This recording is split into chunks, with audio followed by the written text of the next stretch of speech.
Okay, so I just wanted to make this video because I am a mum, as you know, and I know that many of you guys are also mums, maybe dads, maybe grandparents, aunties, uncles. Like you have young children in your life. Nothing on this planet makes me feel more inadequate as a parent than YouTube family vloggers.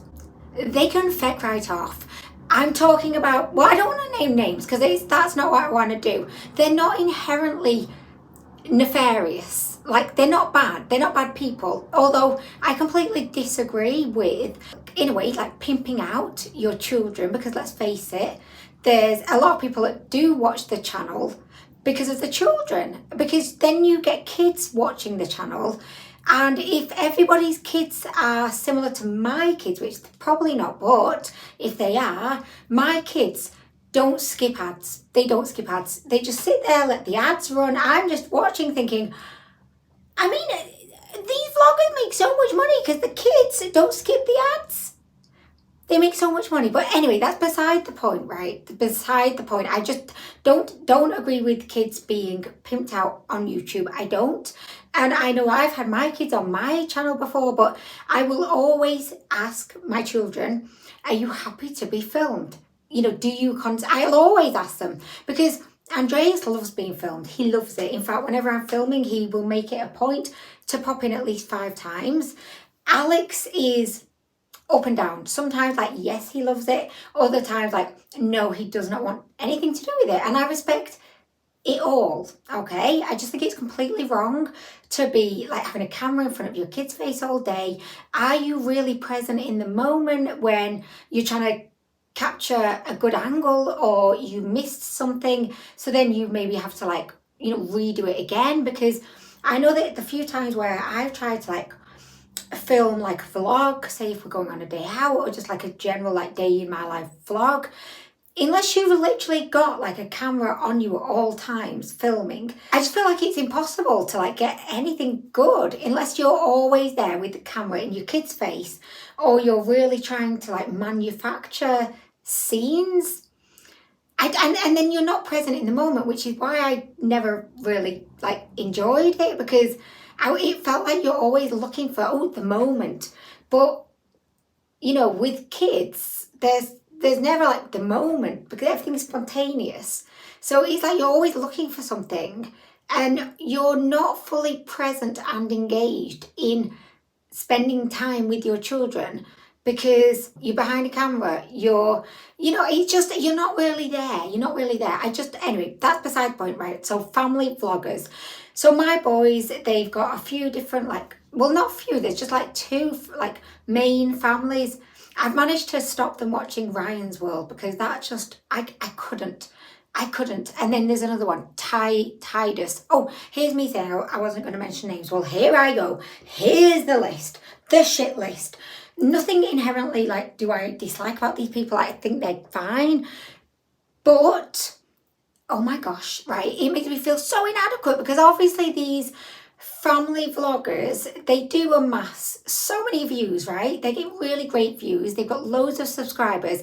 So they must have a constant supply of like advertisers, like companies, sending them free shit, because they get the views. So they're going to get a lot of exposure on their products. And then obviously if it's like a toy company, they're going to want to send the toys to the family vloggers, because then the family vloggers will be showing off the toys in the video, which then makes the children watching want those same products. Because let's face it, like, how many kids are actually watching TV? How many kids are watching adverts? So all of these like advertisers, they're now pumping all of their advertising revenue into family vloggers, and I just don't like it. It's too commercialized. It's like always like ramming products, commercialism, fake happiness. Ooh, everything's great in our life. Like, everything's fantastic. Every single day we do something amazing. We go to a theme park one day. Ooh, the next day we're installing a water park in our back garden. Ooh, the next day we're going to go meet some Premiership fucking footballers. And we sat here like with a million packets of Premier League stickers to open. It just makes you feel so inadequate. It's not really even about the fact, right, that these children in the vlogs have loads of stuff. Like, that doesn't bother me because I can explain to the boys, well, they're getting sent this stuff for free. You know, me and Dad, we work hard for our money. We just can't afford all of this stuff. And I'm hoping that vicariously through watching the kids in the videos play with the stuff, maybe then they're feeling happy or not, maybe not. Maybe they're feeling like, I don't know, maybe they're feeling like, oh, why can't I have all that stuff too? Like, what kind of future are we setting up for our kids when it's like Instagram, right? The false reality of Instagram, where you've got all of these, like, you know, face tuning apps, so everyone looks perfect. And then you've got like teenage girls looking at those photos thinking, oh my gosh, they're so perfect, but I'm not perfect. How can I be perfect? I'm never going to achieve that. And then mental health just declines. And I just don't like it at all. Like, I don't want my boys to be like thinking, oh my gosh, we have nothing. We only have one bike and one scooter. Titus, he has a BMX skate park in his backyard. He's got like 10 billion bikes and scooters. He's got so many bikes. He's throwing them into the river and then going into the river with one of those metal detectors on a fun day out with his dad, and then metal detecting, finding loads of cool shit in the river. Right, it's not the products that really, really like makes you feel inadequate. It's like the days out, like the family time, because they're always going out, like theme parks and everything. And I try and say to the boys, look. Me and Dad, we work. We get tired. We don't earn that much money. We're doing okay, but we don't earn loads of money and everything is expensive. So expensive. But meanwhile, you've got like these family vloggers on a constant never-ending stream of theme parks, ward parks, meeting celebrities, going to Lego museums, getting Legos made in their person. It's that kind of stuff. It's like that time. And then I think, are my boys thinking, oh, well, my mum must want to spend time with me because all of these kids are going out on these great adventures and we very rarely like do. We, you know? Oh, and also they're going on holiday all the time. And Alex is obsessed with planes. And so is he thinking, oh, well, why can't we go on holiday all the time? Because, oh gosh, honestly, it's so depressing, guys, so depressing.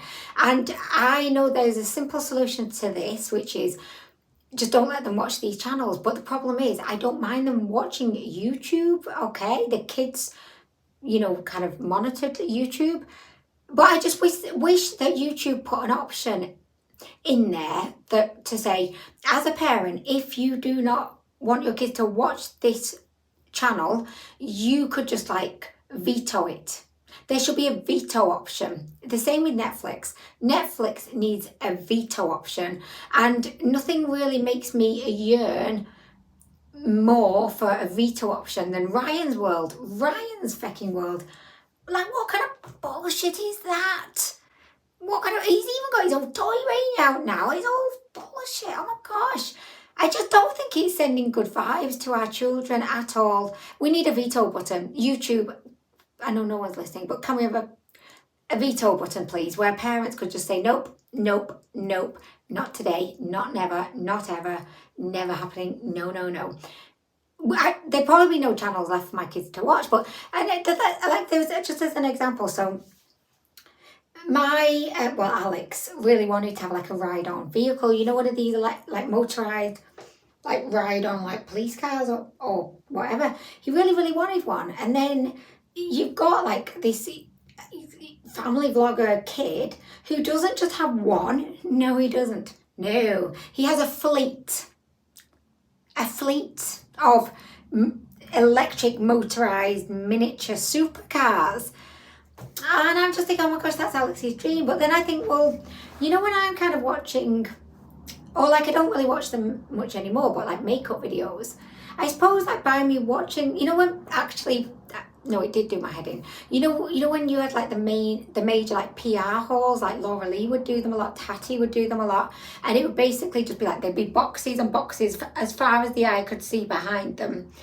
and they would be unboxing all their free shit. Like, actually, I couldn't watch it. I couldn't watch those because I don't want to say I felt jealous, but I'm big enough to say I felt jealous. I was like, oh, like I would love that. I'd love it. Just like give me 5 of those boxes. That would make my day. But it did make me feel like inadequate, even just watch it, like not watching, because I never would watch those PR hauls. I thought they were the biggest bullshit ever. Like, it's like humble brag, like look at all the shit I got, because I get so many views. Like, look, I'm not even going to probably open most of this. I'm just going to throw most of this shit away. Like, they don't appreciate it, you know, but like it made me feel some kind of negative way. So I didn't watch those types of videos. But then I think, well, my children maybe aren't able to, like, mentally proficient enough to say, this is making me feel some kind of way which is not positive, therefore I'm just going to not watch. I think kids want to watch, but then is it doing negative things to them, because they're then questioning, like, why do I not have all of this shit? And it's just like rampant commercialism. And oh my gosh, guys, I just wanted to get that off my chest. And also family vloggers, like, no. I just don't agree with, like, cameras in the faces, like Saucony Jolie's. Like, I just, you know, they will use every moment they can to capitalise on, is, I don't know her name, but the mum, is she giving birth? Yes, let's film it. Did she have a miscarriage? Of course, let's film it. Is she pregnant again? Yes, let's film it.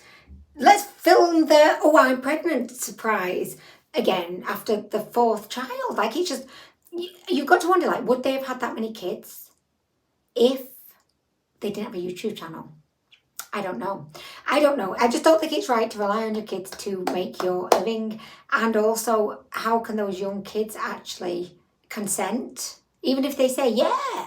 But then you could say, oh my gosh, well, I'm when you ask your kids, and Andreas loves being on camera and he consents. So, but then he's 9. He's 9. But then I did film them when they were younger.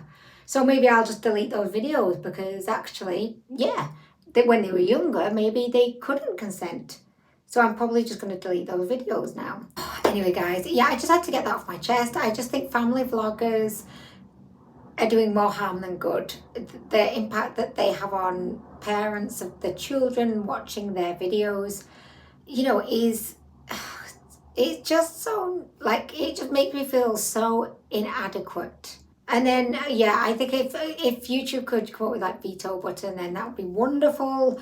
Oh, anyway, guys, I am going to go. But let me know what your thoughts are down below. And by the way, I know there's loads of other issues with Saucony Jolie. Like, I'm literally, like, we've not even touched the iceberg. We've just been at a really far distance. We've seen the iceberg through you know, a telescope. We're just seeing the tip. I know there's loads of other things going on there, so that's a video for another day. But anyway, guys, thank you so much for watching, and I hope to see you in the next one.